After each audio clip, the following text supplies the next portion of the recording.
Hey, what's up, guys? Thanks for joining me. My name is Graylan Stewart. I'm a virtual wholesaler and entrepreneur and just overall real estate investor.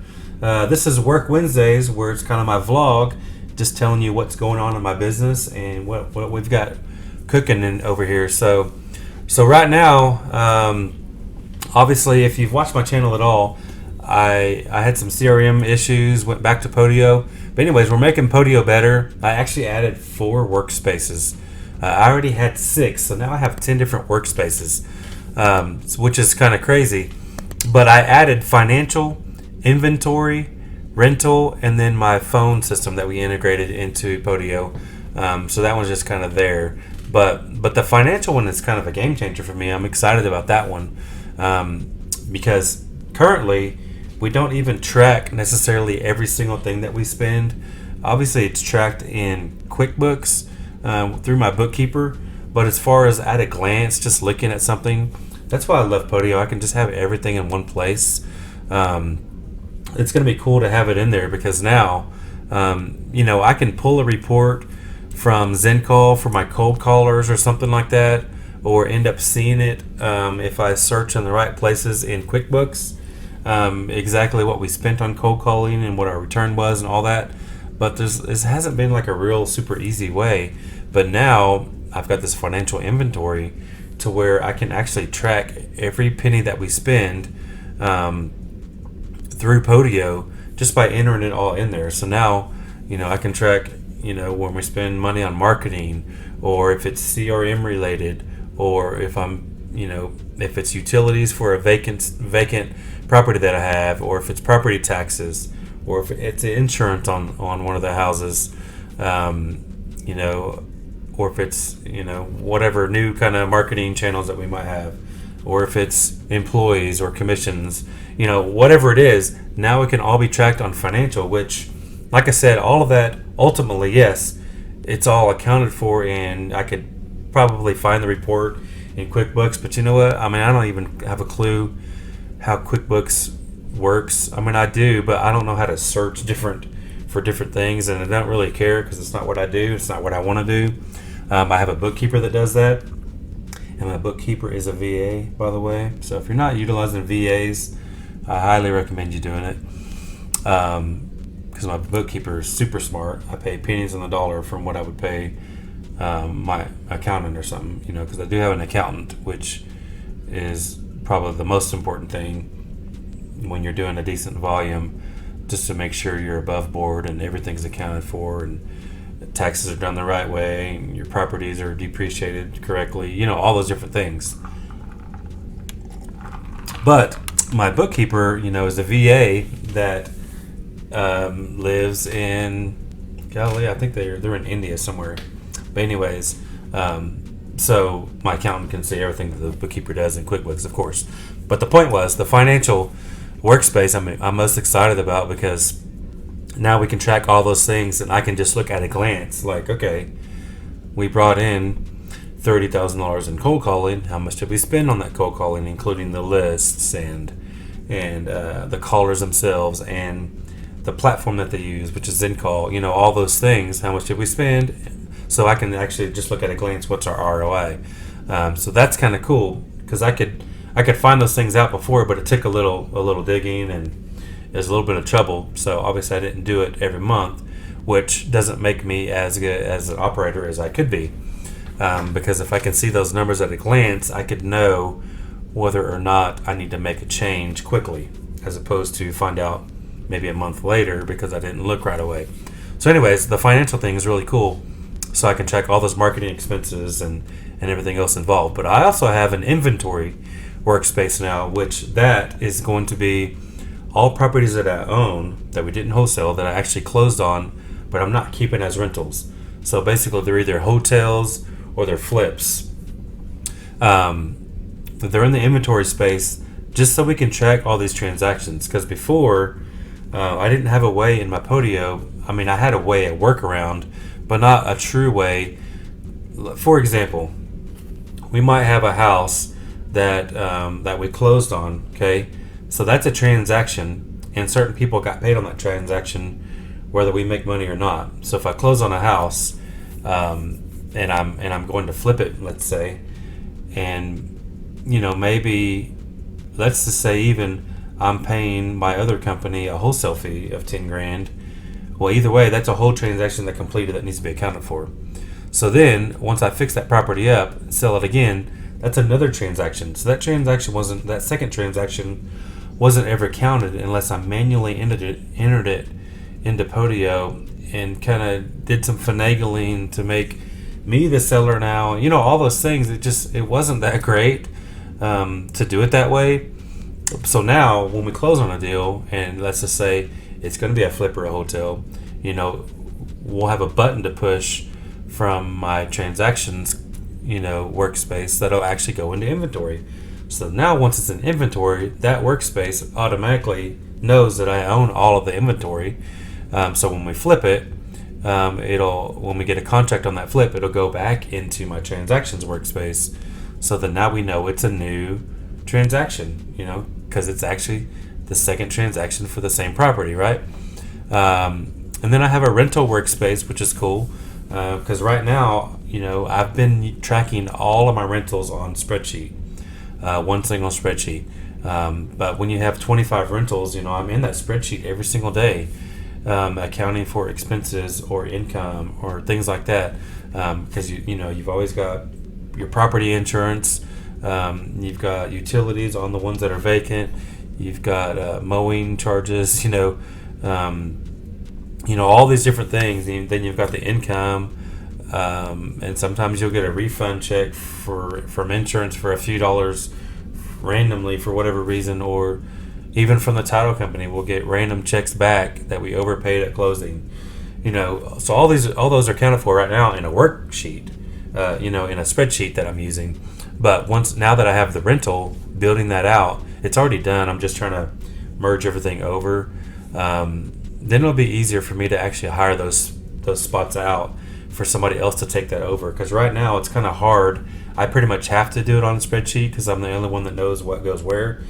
But if it's in Podio in the rental or inventory space, because of the automations and just the properties attached to it already, it'd be a lot easier to figure out what these different expenses should go to.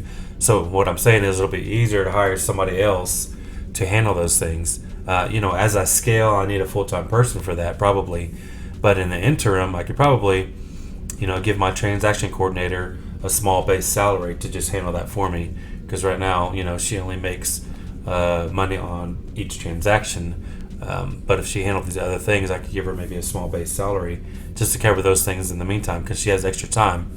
But as we scale, when she starts doing 30 and 40 transactions in a month, she won't be able to handle those things as well. So I'll probably have to hire someone full-time for that. But either way, back to the VA thing. If you're not using VAs, I highly suggest doing that because that might be a position I can put a VA on. I'm not sure. So anyways, we got a really good offer on a flip that we have, the biggest flip that I've ever done. I bought it the end of March. We finished remodeling it the end of August. So it was listed within the first few days of September. We got a full price offer on it. We accepted, back and forth a little bit, but not much. They were asking for like $10,000 in closing costs. And we agreed to give them $6,000, because I get it. They probably don't have any money to put towards closing or whatever, and it's a VA loan, so there's no money down as far as that part goes, down payment goes. So basically, we're covering the whole thing. They're going to get into a house for $0 that they're just financing. So I was okay with that, because we got full price, and we priced it kind of high. I didn't think we would even get close to that. So I was expecting at least a $10,000 or $15,000 drop from where we listed it, and basically I'm giving them $6,000, at closing. So super happy with that. I'm not counting my chickens before they hatch because anything can happen, especially on the MLS because it does go through inspections and all those things. So it could fall through at the last minute, and I totally expect that. And we account for that, and I'm ready for that. I don't want that, obviously, but if it happens, it happens. But hopefully all will go well. And if it does go well, we'll make over $100,000 on that deal, which is crazy on one house, especially in Oklahoma. That's good. and it's not a high-end house.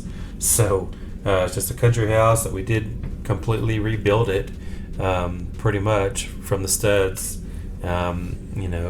Added a couple rooms and a bathroom on the second level and all kinds of things. Did 10 grand worth of foundation work, etc. It was a huge project, way bigger than we anticipated. I never ever loved doing those full remodels, and I never would have done it if I'd have thought that it was going to be that way. Even though it is going to be a good profit, but still, it's taking us April, May, June, July, August, 5 months, and by the time it closes, 6 months. I'm not in the business to make a slow dime. I'd rather have a quick nickel than a slow dime any day. That's why I like wholesaling and wholesaling, and flips that are lipstick deals, because I can get in and out of those in 2 months max typically. So that's what I like to do. But anyways, I hired a new, super excited because I did hire a new acquisition manager. So I was in Oklahoma for a long weekend because I went there for my acquisition manager. She got married on Sunday. So I actually flew into town on Thursday, met my kids for dinner Thursday night, which was a treat. I always go to Oklahoma with multiple purposes. One of them, I always try to find the main one as business so I can write it off. So obviously I have a lot of flips going on there, so I can write it off because I'm checking on my flips. But I was also going for my acquisition manager's wedding. Obviously I got to eat dinner with my kids. Friday I checked on all my properties, not all of them, but a couple of them. One of them's in Chickasha, which is where I went to college, and that's going to be a nice house. It's a bigger property than I thought it was. It's about 3,000 square feet, which is not recommended. I usually try to stay in kind of the median square footage and just the normal house that anybody can afford. Those are just easier to sell. They're also easier to rent. So I try to stick with that. But this was too good to pass up, so I closed on it. We're flipping it. It is a lipstick deal, a little bit more than that. But it's basically carpet, paint, pretty big landscaping job because there's overgrown trees and bushes and everywhere, which we've already taken care of. But it's kind of cool. It's got a detached garage in the back. It has a 2-car attached as well. So it's like a 3-bedroom, 3-bathroom, 2 living room, and a library, and 2 cars. And it's a brick house that we're actually painting the exterior white so it looks more modern. But in the back, it's got a 1-car garage and kind of another safe room and another like living room kind of thing. So it's almost like a man cave. Somebody that likes to work on cars, your garage is right here. It's got the little man cave over here. So that's kind of cool. That's how we're going to try to market it once we finish. But we should be out of that property by the end of this week. So it'll end up taking us about 3 weeks for that one. But then we got to get to some of these other deals that we've got. Because I did close on another house yesterday that we're going to hotel. So that's listed. I'm actually filling out. My dispo manager obviously fills out all the MLS paperwork. I just got to sign it, so I have this pulled up just to do my initials and stuff. But so that hotel's going down. We've got 5 flips going on. One of them's under contract. One of them's about to be listed. We closed on a hotel deal and a wholesale deal on Monday, which was good. Got 11 more in escrow that 2 of them are assigned that we should be closing on next week, it looks like. But yeah, all in all, everything's going well. But my new acquisition manager is a blessing, and it's good timing and bad timing. So obviously my acquisition manager that just got married, she's on her honeymoon for 2 weeks in Hawaii. So what does that mean? That means I'm the acquisition manager for 2 weeks. I don't have time to do that. Obviously, trying to build out these different new workspaces, manage my properties, manage my flips, filling out my spreadsheet for now, which is going to be hopefully in Podio soon.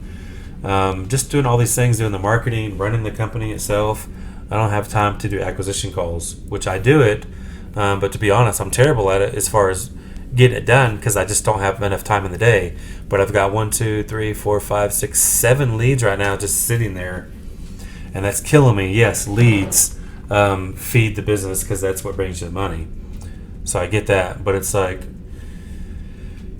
it's a hard balance when you're doing as many things as I'm doing. That's why a team is important, y'all.